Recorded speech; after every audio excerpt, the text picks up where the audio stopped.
Well, my proud privilege and honor to be here talking to brilliant boys and girls on the start of a new journey. My journey is over. Your journey is yet to start. And in that process, tons of things can go right and go wrong as well. Which, if you are cautioned, major turbulence and disturbances and tragedies can be avoided. What are they? I have twins boys, of course, now in working, but in that journey, what I told them and guided, I will highlight here so that these are things you will never know until it happens in your own life. And the moment students have in other colleges have heard, and even faculties in other colleges, they said, "My God, doctor, I never knew these are the things. My God, what an eye-opener it has been." Many faculties later said, "I wish we had known all this when our journey started. How great it would have been." That's how things are.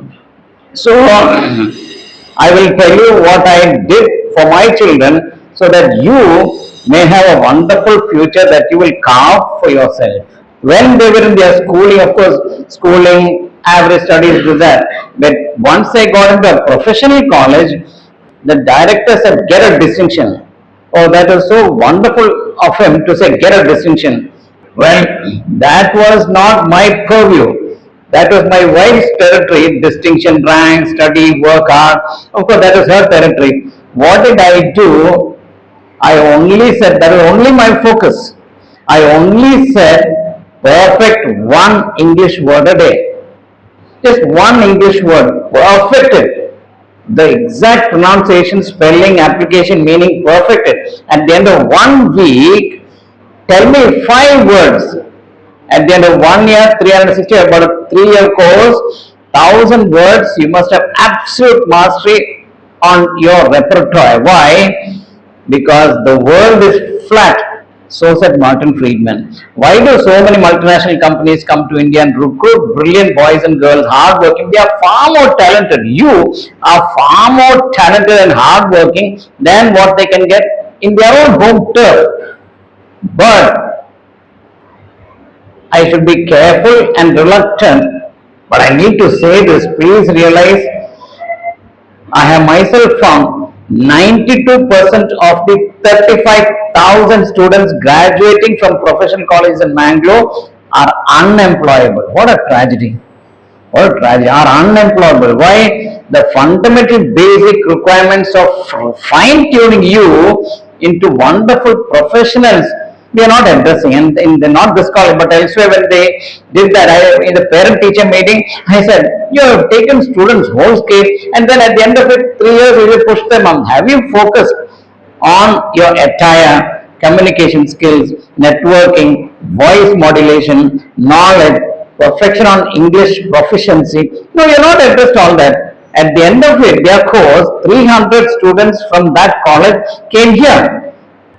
The way they organize the job recruitment fair and analysis is absolute true. But out of 300 students who came from my children's college who came here, only 10 were selected. What a trend. Don't everybody desire a job? Don't everybody desire a good future? But only 10 got selected. Why? How? Based on the English that they spoke.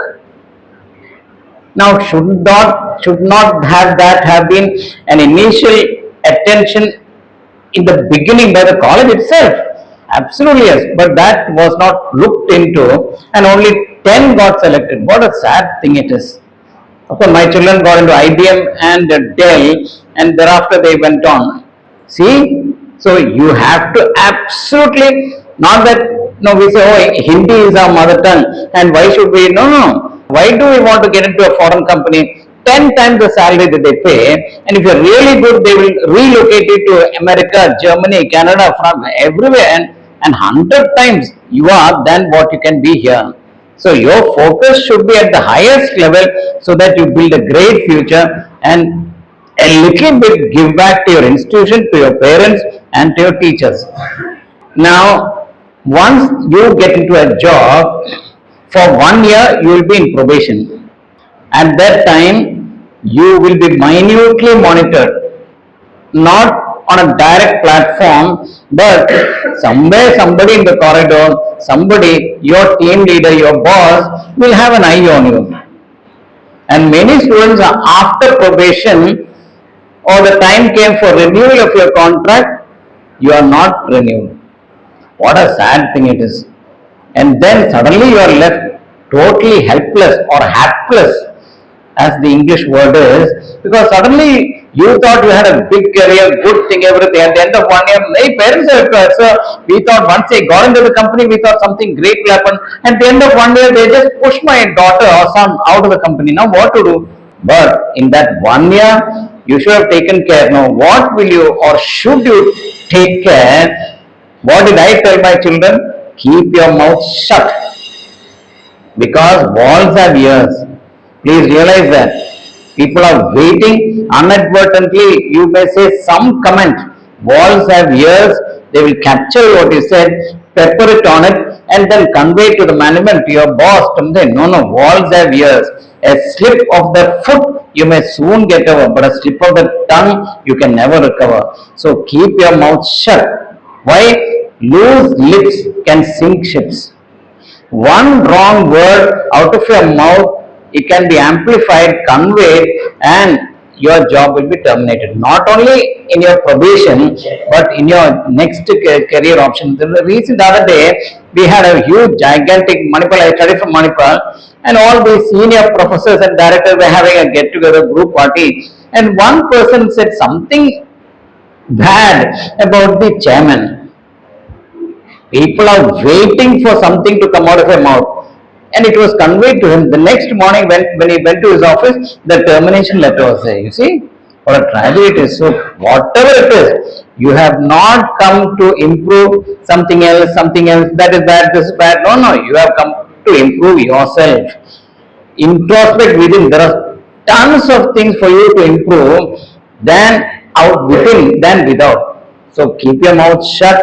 Loose lips can sink ships. Only never ever criticize.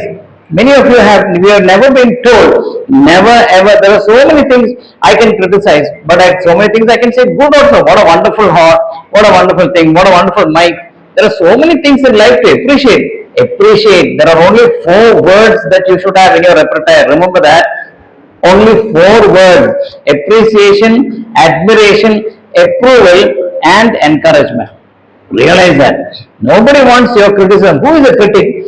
Who is a critic? A critic is one who absolves himself of his own irresponsibility by projecting onto others who are making an effort. Never ever criticize and make fun of and belittle others. No, never ever do that. Everybody has their own problems. Everybody has their own limitations. Many of them have their own family problems. No, no, never ever say anything bad. Why? Please realize, when you point a finger at someone, 3 fingers are pointing back at you, because you have enough number of deficits for you to improvise. Have you improvised or looked into your attire or posture or poise or facial countenance or your voice tone? Have you done all that? You have not done that. Have you? Today morning I opened a dictionary, random word I picked and I put it there, and 1,000 times I practiced. There is now, of course, anywhere you go, there is something called the alphabet, which is called phonetic alphabet.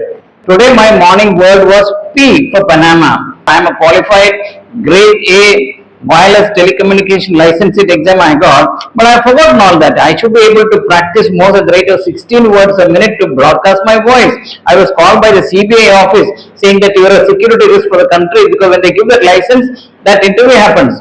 So my learning today morning was one English word, facetious, and then one Morse code for P is bit, and then the phonetic alphabet for P is Panama.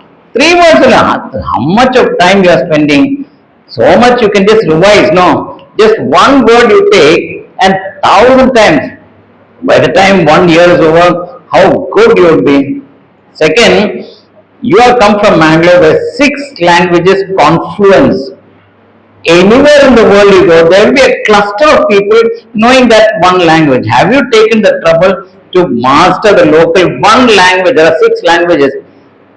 I took a lot of effort in knowing So when I had a clinic in Dubai, all the Urdu speaking people used to gravitate to my doctor. At least we can tell our problems. You will understand. Others have not an idea about Urdu. Anybody else could have taken that. No. So we'll ask us, Devan, will a little bit of Konkani or whatever it is you can. No. Language mastery in whichever. Don't think that it goes waste. It all goes into good effect. Master language. You have enough time instead of chatting and browsing. So much time it goes. No. Put that effort. In your journey in professionalism, in your professional journey, number one, master English language. By the time you go for interview, you should have good, perfect English language at your disposal. Why do I emphasize so much? I studied in school in Bangalore. One wrong pronunciation, they used to cane us. And if you are wrongly saying anything in English, then Saturday we get a permit to go out of school as boarders, they will not allow you. Today when I say I have come from that school, they say, oh my God, you're from that school? That is the recognition that you must have. So, be absolutely good in English during the journey of your college. Be good in your subject, and then on your way forward, keep your mouth shut. And what did I tell my children? I didn't say work hard, be sincere, look after your health. Do say no. I only said your boss is your God. Wherever you are, your team leader, your boss, you'll eventually, if in a software company, there will be a team leader. You say something negative about that guy who has to approve you and take it to the next level and give you a promotion. You say something negative about him. That is the end of your journey. I've seen so many instances. You think you're good, you think you're good academically, all that. No. If your boss feels that you have an attitude, I repeat again, I do not know whether it is right or wrong, but from my point, it is right. As the associate dean of my college, I had absolute power. The dean was almost, for retirement, and he said, don't bother me, you run the show. One day I got a call from, I can't name the name, sir, this fellow has passed his theory, clinical, practical, all that, but he's got a terrible attitude. He thinks he's too much of himself. The head of department called me. He thinks he's too much of himself. What is this? So you tell me, sir, what should I? I said, fail him. He's passed his theory, clinical, practical. I said, fail him. Why? Because humility is the hallmark of greatness. And that is one that takes you forward. The hot air balloon does not go by what is outside. It must have a lot, maybe gold, diamond, silver outside the balloon. Please realize your upward journey in life is entirely dependent upon how light your within is. If you are humble, there is no limit to your growth. So in that growth pattern, how can you be a little more humble? Whatever weights are weighing you down of vanity, arrogance, stubbornness, just throw it. Humility is the hallmark of greatness. How many people I have seen, I ask my children in their college years, how are all your other classmates doing? You know what they said?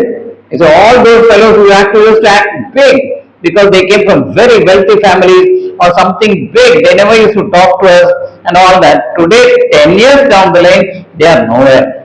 Isn't that right? Yes, I've seen so many instances. Big students or big, they act too much. Now, has it any relevance? I'm surprised to know my mother, she's no more. But in my third standard, my mother said, do you know the true meaning of Christianity? I need to be careful when I talk about religious matters. You know, true meaning of Christianity? In my third standard, she's telling me, the one word, I, cut it. Your ego, cut it. And let your ego die on the cross. I don't know how she got that idea, but from that point on, I tried to be as humble as possible. Eventually, my trajectory took on a vertical course because as a faculty, I joined as a small faculty, I became professor, head of department, associate, and so many things. Has any one of my classmates who used to act really big in my college, they came from all over the world, have they gone on from beyond specialist? No, they all got stuck. Irrespective of what you are, if you are humble, please know, irrespective, you may not be an outstanding student, academic, rank holder, this, that. If you are humble, the universe will open the gates of growth, you will grow. I have seen so many students, they are average, but they are humble. And there is no limit. They have gone to the vertical height, growth was absolutely amazing. So these are things you will never know, but please incorporate it now because your journey is yet to start, and later on society, your parents, others should look up to you and be proud. There you are in that phase of growth in which you are humble and you keep your mouth shut and be focused on your work. How should you be in your work? Eventually you will know where are the areas, and one area you must be the best in the world. Is it possible? What are you talking about? The small country, small things, small resources. Can you be the best? You need to be the best in the world, and you need to be rewiring your brain every few years to be the best. What are you talking about? How can you be the best? Everything is already discovered, everything is already set right. How can you be the best? I'll tell you in my case, I was sitting in a clinic in Manipal. We are posted for a short while in the government hospital. Tons of patients come. I was wondering, so many children, many of you have had that. Many children come with tonsil infections. There are others who don't have tonsil infections. What is my statements I say? I said, be the best in the world. How can you be small areas? So I was wondering in my mind, why are some children getting frequent tonsils and other children are not getting tonsils? When you ask a question to the exclusion of all else, you can't be thinking of 100 things and then expect to make a break. You must be looking at something to the exclusion of all else. And then I said, let us see what is deficient in these children and which are normal in others. Let us have a look at the backbone of the immune system, which is zinc. So we did a study. I looked at zinc level in children and those who don't get. To my surprise, amazement and shock, I discovered those who are getting frequent tonsil infections at low level of zinc. What a discovery it is. And then I started treating children with zinc supplements. The world started coming to me. How do I advertise it? Will doctors from Delhi, Bombay, Calcutta and all that send them to me? No, they won't. The best way is online. I put these children who have completely recovered on a YouTube site. YouTube is the third result that happens in a search engine, and as a consequence, people started coming all over the world. So my children have a tonsil. We went to a doctor advising surgery. And is surgery safe? It is. But sometimes your child is taken into an operating theatre and finally things go wrong and a dead body comes out. How tragic it is. The other day, only son, they are tonsil, you have tonsil, they pushed him into the operating, something went wrong, he died on the table and dead body came out. You see, what a tragedy it is. What is the best success formula in medicine especially? Offering a medical cure from a surgical perspective, offering a medical cure for a surgical condition. The moment you say, by medicine I will cure tonsils, the world will come to you. And like that, there are so many things, in so many things, but you must be focusing on it to the exclusion of all else. Only then the universe will open the gateway and give you the answer. So you have to evolve and make sure that you're the best. The universe will pluck you and take you to the very top. So you have now come to the journey of your career. As your career unfolds, you must rewire to be the best. It is up to you to take advantage of the point because you will never get these points. What made Japan great? How do you evolve to be the best? The Japanese were the most mediocre shoddy product they were not having in market sale. Suddenly Japan became great. Maybe there are business management students here. I don't know whether you will tell me. Suddenly Japan became terrifically fantastic. Their products started outselling American products. The Americans started wondering, why are the Japanese so good? What made them beat our own company RCA and so many Japan, Panasonic, Matsushita, and this, how are they beating us? So they commissioned a study looking at who is advising the Japanese to be so good. And they found that the Japanese were being advised by a business magnate whose house was just outside the White House. You see, an American guy was guiding the Japanese. This is how you improve your quality. And who was it? Arthur Deming. Arthur Deming, who was a giant in marketing and business, he was saying, you release a product, let it run for 1 year, take it back, ask the consumers, how do you make the product a little better? and then bring out a newer product. Has anybody, whatever you have bought, has anybody ever asked you, are you happy with the product, how to improve it, what suggestion? No, it's never happened. In India, it has never happened. Arthur Deming guided the Japanese to become the best in the world. So you in your journey must be the best in the world. Eventually, you will become what is called irreplaceable. After some time, you must in your company, wherever you are becoming, you must be irreplaceable. When companies are now downsizing, how many are getting terminated? But you should be so good. The company says, my God, if he goes, the company itself will collapse. Can you do that? Of course, yes. How do you do that? By number one, being humble. Number one, keep your mouth shut. Number three, be the best. Have the absolute command of knowledge in whichever area that you're working on. And then the company, when they are downsizing, they will wonder, can we let go of this? How many people are getting, nearly 30,000 people are being laid off by AI in America alone. Can you imagine what's happening the world over? Anyhow, come back again. You have come to your journey. You are now ascending. And in that regard, what takes you to the next? You are now working in a company. Most of you will be working in some organization. What takes you to the next level is, please know, until you get a master's degree, what really matters, your IQ, how good you are in learning and how good you are imbibing and reproducing and recalling your IQ. Today we now know there is no such thing called, he's got a high IQ, he's got a low IQ. No, it is a flat curve. All are brilliant. It is only what is genius. 1% inspiration, 99% perspiration. If you put in very hard work, I have put in very hard, because for me my onward journey was only dictated by my hard work and later my marks. I had nothing else to fall back on. My father was a salaried employee in a bank. So if you put in very hard work, your IQ will be at the very top, you will do extremely well. In your graduation, make sure you don't fail a single subject, because if you do, instantly all doors will close. What do you mean by that? But because if you want to go to a PG level, especially on a merit base, not on a paid basis, then your pass in every subject, your distinction marks will look into how you get your PG seats. Especially abroad, when they go, they look only, you failed a subject, that is the end of it. So make sure your undergraduate days are perfect, and then you get your PG, and then on your trajectory, in your upward trajectory, make sure you have the best, make sure you have all friends around you, not enemies. Now, he was such a brilliant student, they're all so good, but later in life they didn't do well. Please know, I kept it on silent mode actually. Please read that book. What got you here will not get you there. What got you here will not get you there.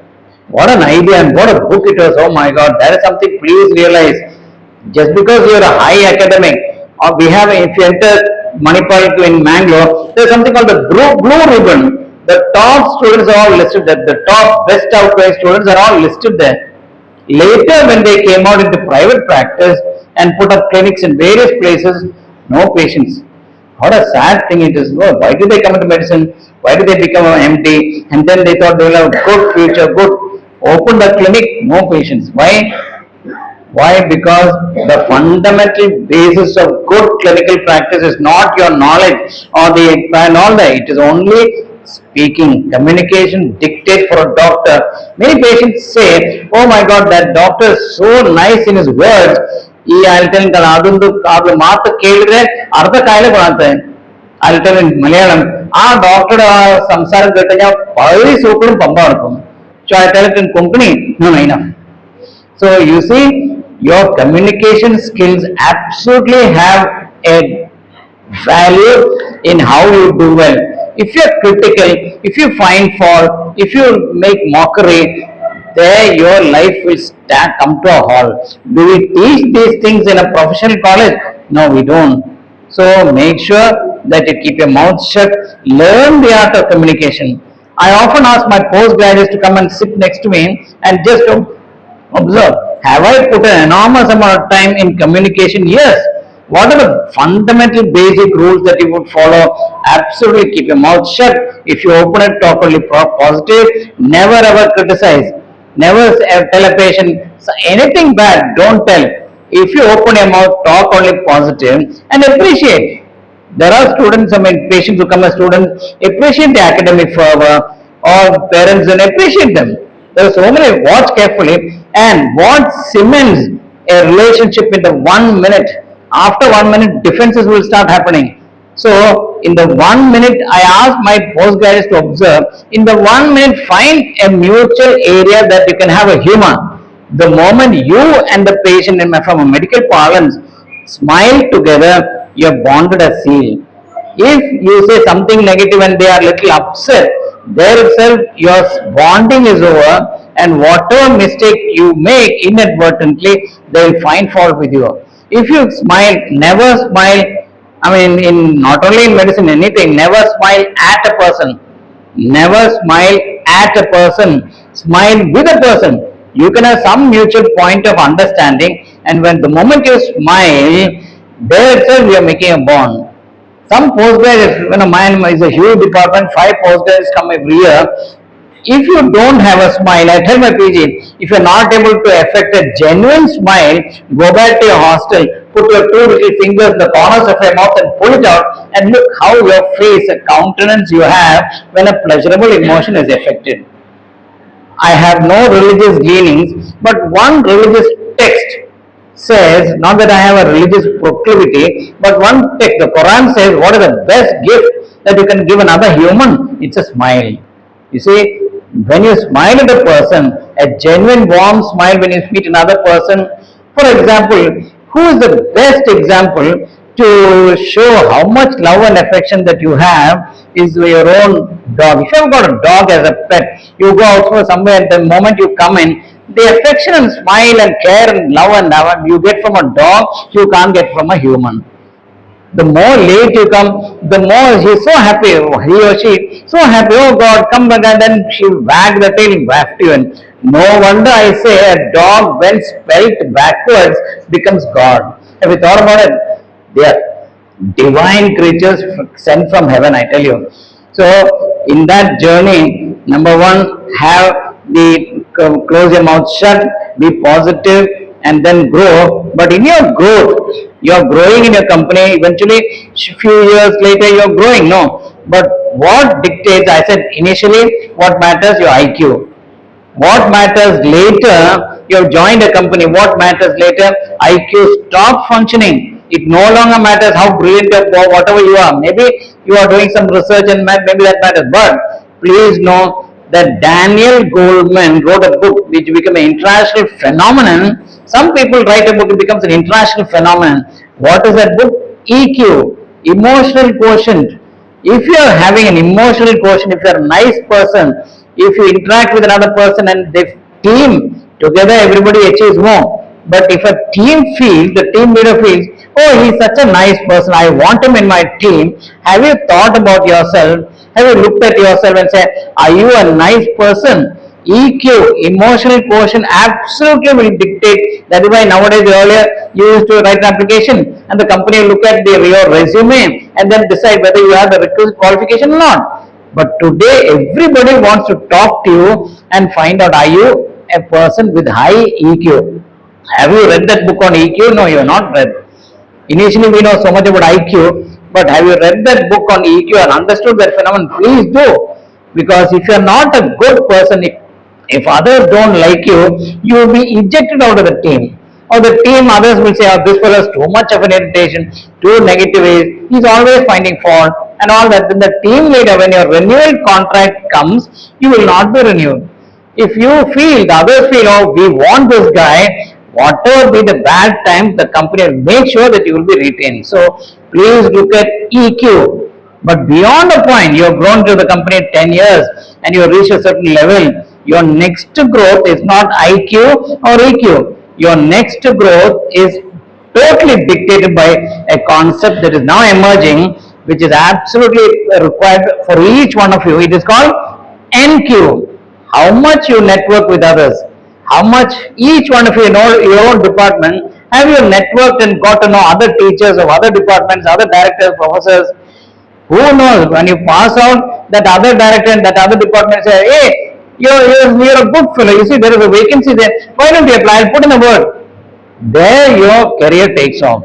How much you network with others, other departments, other colleagues. Take an effort and break a journey and break a wall. My father said, break the ice, the ocean is deep. Break a wall and network with others. Doesn't matter. Sometimes people will not respond to you, but to a large extent, people, they will not come and talk to you and all. No. It is up to you to go ahead, make a break, contact. What does it matter? Hi, how are you? My name is Andy from this department. Oh, come, let us go for a cup of coffee. As I was sitting in a train, my colleague who I had no contact with, hey, there's another 45 minutes. Come down, let's have a cup of coffee. Later, how much I supported him. Later, he used to come as a visiting surgeon to my hospital. That is how things grow. If you say you're living within the confines of a small little world, please realize the bee who sticks to its hive, I repeat, the bee who sticks to its hive gathers no honey. So if you're sticking to a small area, by chance your unit shuts down, you'll be left nowhere. Whereas if you have networked with so many other departments, so many colleagues and so many other companies, by chance your company goes down, there will be tons of people waiting to grab you and pull you inside that. So please look at this concept. I don't know, nobody has ever looked into this concept called NQ. Networking is the absolute. How many people are suddenly losing that? They are called benched. IT people are being benched because AI is now writing software, writing just about everything. Robotics is coming in a big way that almost most jobs will be replaced. But if you have network, companies will realize that you exist, market your trade, put forth your excellence, let others, do not beat your own drum, I'm good. No. Let your work speak for itself. Your work should be so good that the work will speak for itself.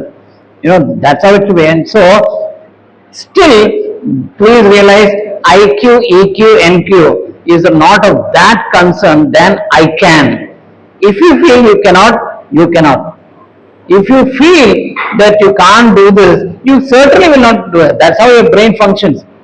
If you feel I can, whatever it is you can. If you say, oh, I'm not good at maths and I can't do that, you certainly will not be able to do it. Somebody says a negative comment to you. That's why I always tell students, don't go to a palmist or an astrologer and your charts say that this exam you will not pass. Whatever be the effort you put in, you will not pass. No, it is nobody's business to comment about your future. Please realize you are the captain of your ship. You are the master of your destiny. You chart your path where your footpath will trod. No one can save you from error or sin unless you listen to your spirit within. That's how it is. You are the absolute commander of your own career, and in that process, he became a big thing, big company CEO. That terrible tragedies will happen. Have you ever wondered why? So many people I've seen, big thing, they have a really big issue, something will go wrong and suddenly they will rupture, collapse and suffer so badly. Why things happen to, good things happen to bad people? What do all religions say? Tit the tenth toth. Toth means 10%. Tithing. 10% of your income, I always say that. 10% of your income, close your eyes and just throw it. Don't give it to poor. I gave to all the poor people suffering. No. One person wrote, he who wakes up at 4 o'clock in the morning never became poor. Everybody is given 24 hours. Everybody is given, now there are enough opportunities. Who should we give that 10%? Friends, neighbors, colleagues, friends. Friends, neighbors, colleagues and the supporters, well-wishers. These are people who really care for you. 10%, just give it out. It doesn't belong to you. If you do that, 90% of your income will remain with you. Even if you try to push it, it will not go. And I've seen so many examples. 90% will remain with you. 10% just throw. I made a saying. Once in a while I put some WhatsApp status. My one day status was, the money that you give to doctors, hospitals, surgeons, surgeries, ICU is the money you should have actually thrown away. I repeat again, very carefully listen. The money that you pay to doctors, hospitals, ICU for surgery is the money that you should have actually thrown away. If you do that, if you throw it away, 90% you will be remain safe and healthy. How many tragedies we see unfolding in so many lives. When I look minutely, oh, he was such a miser. Even 1 rupee he will cry for. Eventually, when you go, do you take anything with Julius Caesar said, when I go, when my body is taken, please make 2 holes on either side of my coffin, push my hand out and show the world I go with nothing. You come here with nothing. Of course, by the time of your birth, you are automatically gifted a title or a religion or this and that. But when you go, you take nothing with you. Are you taking anything? Nothing. In Egypt, people said, oh, all the gold were buried with the pharaohs when they died, thinking that they will take it. Eventually, who took it? The grave digger, the grave robber, took all the thing and ran away. Nothing. What do you take? The good that you have done. I refuse to accept William Shakespeare saying, the good that men do are oft interred with their bones. The good that men do are oft interred with their bones, he said. I don't know why he said that. No, no. The good that you, men or women, that good that you do are made an account of and given to you at the most appropriate time. With interest, it will come back. You see, in so many cases, I've seen if people are little generous and little kind and pleasant, it comes back to you and it not only runs to you, it runs through generations. I've seen people have really been generous and looked after, not only their son, grandson, it goes through generations. So that is about communication. Keep your mouth shut. If you open your mouth, talk only positive. And with regard to boys, I will tell you one thing, because I had a high pitch feminine voice. Telecallers, when they call me, madam, can you give the phone to your husband? We want to talk to him. Then this is called the Adam's apple. Of course, I designed this. It is not yet to come into voice science. I will lower my Adam's apple and then I will talk in a much powerful, deeper voice. Please realize, guys who have a deeper voice are offered a higher salary. Who said that? In which, if you have to stay in business management, the Harvard Business Review says, guys who have a deeper voice are offered a higher salary. Have you realized that? Amitabh Bachchan or Leonard Nimoy, Sean Connery, big time actors. Why do they pluck to top to the very top? Because of the very powerful deep voice. Have you, as guys, put in that effort to deepen your voice? No, you have not done that. Have you every day opened a dictionary, got a new word? You know, it hammered my brain. Probably my father was there to encourage. During PUC days, now once I have deepened, I find it difficult to come back to the higher page. But every day I used to open a dictionary, take a word, and then write it in my small little pocket book. 1,000 times I used to revise that so that I have one new word per day. Oh, you're supposed to be studying. Oh, yes. But I used to read so many novels. A good structured sentence, I would take that and write it in my book of sentences, and 100 times I will repeat so that it automatically becomes part of my collection. I would read large paragraphs and take and write in my book of paragraphs. I'll tell you an example. Ayn Rand, what a lady she is. And one paragraph I'll say, mankind cannot be expected to remain unscathed after decades of exposure to the radiation of intellectual fission debris, such as reason is important, no things as they are, reality is unknowable, certain is impossible, mind is a superstition, and ethics is a subjective matter of arbitrary postulate. Can you repeat? No, you can't repeat. I have by-hearted it. Please know that what governs absolute didactic, eidetic knowledge, it is only by heart. Today we discredit by heart. No, you don't by heart and try to understand. No, the ancients felt that the only way for you to have eidetic recall is for you to by heart word by word. That is why all the ancient religious texts, the Gita, the Quran, the Veda, the Testament are all in verse form for you to memorize word to word.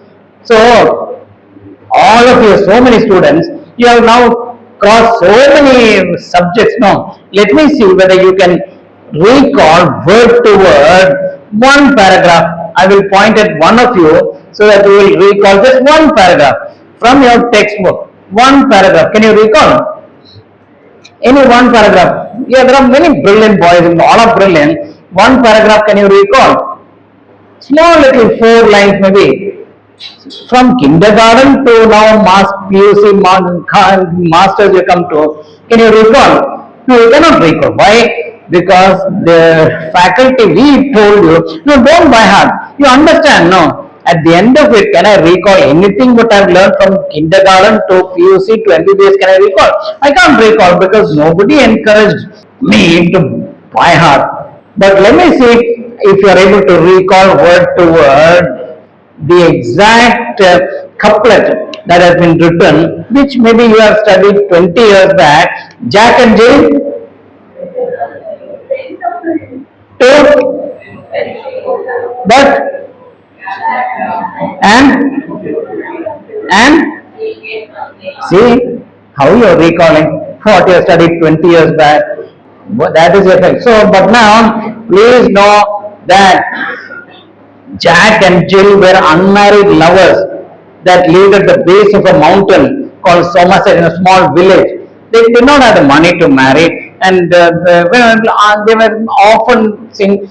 But every day he was so caring about his wife Jill that he had to climb a mountain. On top of the well which he had to bring well every day. Such a hard-working, genuine, devout husband or the partner. One day suddenly he fell, and as he fell, a boulder came crashing down, hit Jack, killed him on the spot, and Jill, who was in her final year of pregnancy, died of heartbreak. Today, we of course we say Jack and Jill went up the hill to fetch a pail of water, and it goes on and on. Ringa ringa roses, Asha Pusha. Why can't you forget? No, we can't forget because we have by-hearted it. Ringa ringa roses, the rosette rash that happens in a case of bubonic plague, which kill people. Ringa ringa roses, pocket full of posies. We took posies flowers and put in the pocket because we thought these flowers would protect you from bubonic plague. Hasha pusha, the spasmodic cough that a patient has in the final minutes of death. Hasha pusha, we all fall down dead. We sing that so nicely, but do we realize that is a consequence of a terrible plague that happened? But you are not able to forget it because you by-hearted it. Let me try one last time. A B C D H I J K L M N O P Q U E W ZYS.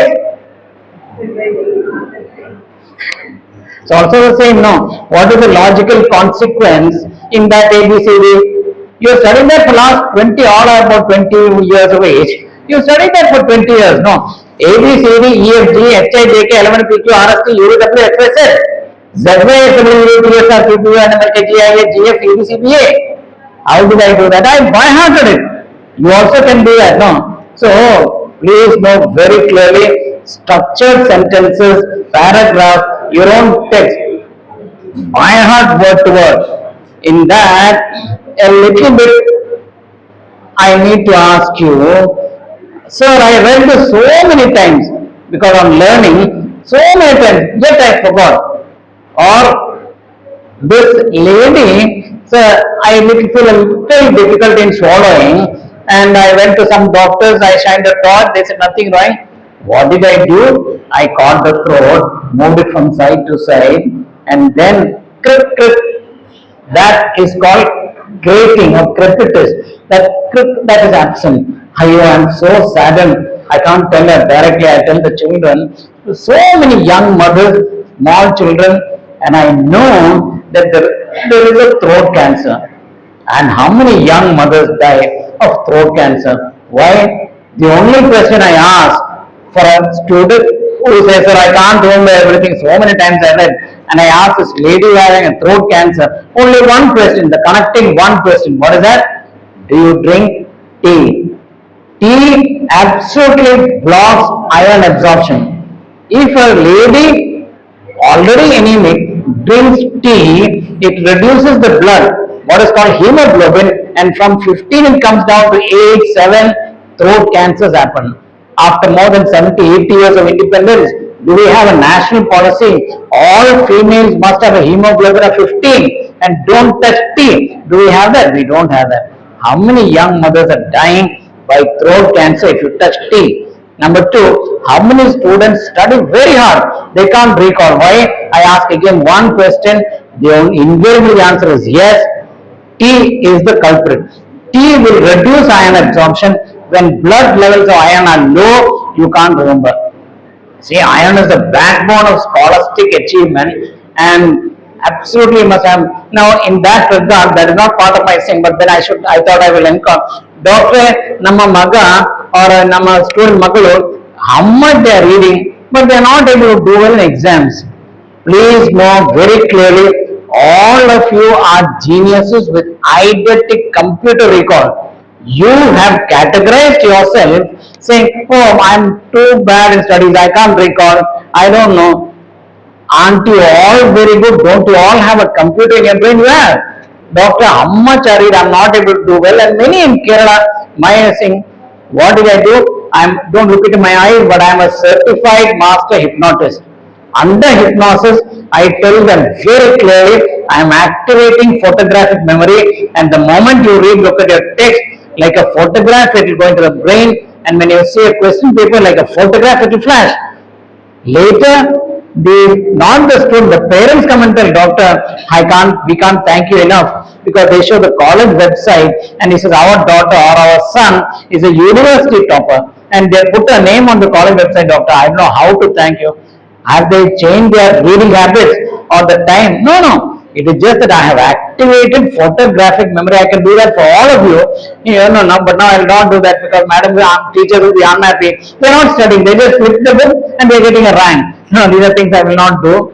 But students have become three students who did that all cracked NEET and got into medical colleges. Two came to our college, one went to Father Muller's, one went to Unipaya. Average students. But the moment I do that, please see a movie called Short Circuit. In a robot just flips a book like a photograph. The other day from Udupi, this guy is doing CA in Aloysius. He says, I'm thinking I will fail because out of 50 I get about 24, 25. I hardly scrape through. I'm wondering, should I sit for the exam, doctor? No, I hypnotized him and I said, listen, from today I am activating photographic memory, and a couple of months later, sir, my teachers are suspecting I am copying because now my marks are 48, 49 out of 50. I'm not copying. It is just that every answer, the moment I see the text, it is photographed into my brain, and when I go to exam, everything flashes into my eyes. And naturally, when you have that habit of study, in which you can really visualize and see the page in your mind's eye, you'll be able to recall what is the university you're topping. It is just recall. There is no application, nothing. If you are able to recall your text, you are a university topper, you see. And concerning learning, I need to have one more thing, is that you think I have read everything I know, and 1 year later when you look, it's almost new. No, please know there is something called a short-term memory molecule, there is something called a long-term memory molecule, and for it to convert short into long-term, when you become a long-term molecule, it stays there. How do you convert? Please know very clearly, oh, I only read once. No. If a topic you need to master, 3 revisions are required, and the gap in between these revisions should be equidistant. I read once and then I read it a second time and then I read it a third time. But the gap in between should be equidistant. Can be 10 days, can be 1 month, can be 45 days. Now, who will understand this idea? Medical reps. Medical reps will know the third time they tell a drug to a doctor, he cannot forget it. So maybe once in 45 days will come, but the next visit again will be after 45 days. So if you study a subject today, 45 days, after 45 days, keep a list of topics that you have studied, revise them. A third time after 45, a third time.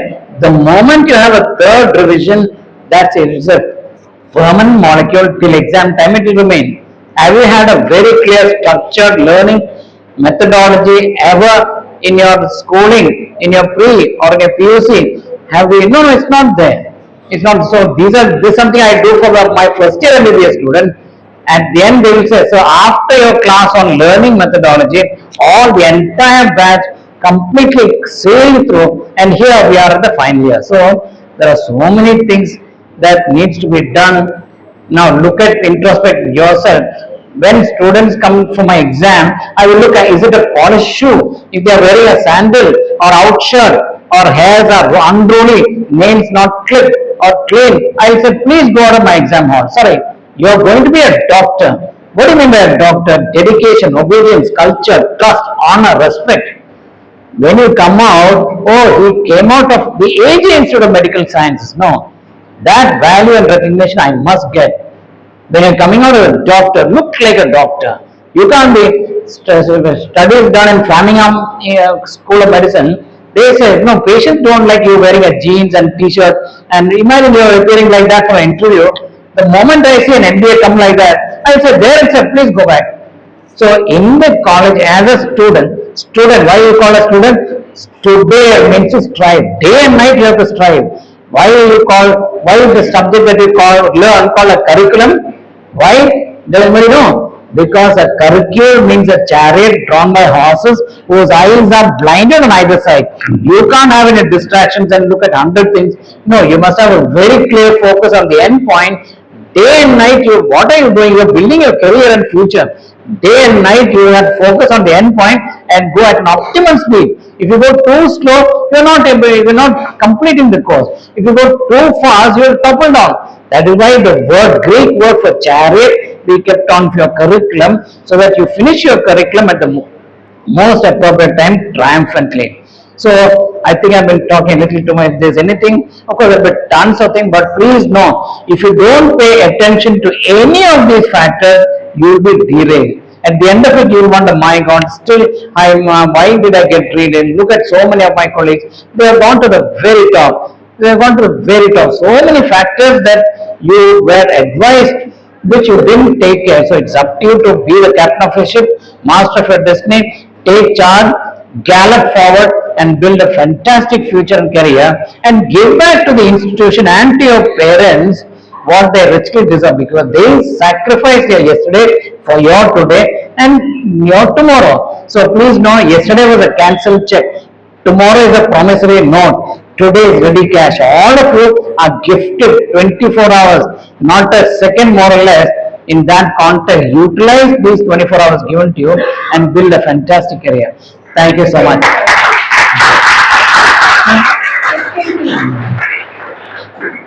Now, if you are a little reluctant to ask me any question, then you can WhatsApp me. I'll give them a question. If you need later some guidance, you can also please take, if you are interested, please take my number down. In any guidance you require later as your life unfolds. Many students message me 924 330 1213. 924 330 1213.